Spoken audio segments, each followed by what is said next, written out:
Nyutrap Integrated Territorial Organization, Riboy District Unit kalakuno ya uwe utrai ka kper slasha, ba uladon ketiban penpra ya ka jingkieng iaid kjat, halor ka wa kudo, ka bapenya so ya ka shnong saj sning sha solia, ka badairu ka jingkieng ban pensuk ya ka let kawan kinong rap lengkha ka ba. Ka ba kate ka jaka ki don kerhai ki pentha ka ba ki ba ajing mentoy ha ka bam ka di jong kinong rap. Kat ko mu ba ban khana yor President ka seng ulaong.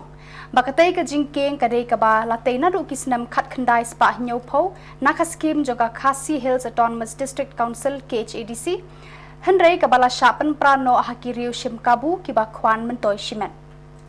ula ongru baka HITO kada wa ba utei utrai ka teka kper slasha udei ban ai jubab no hapo laisngi lem kumta ka HITO kan ujor daka ejahar persya u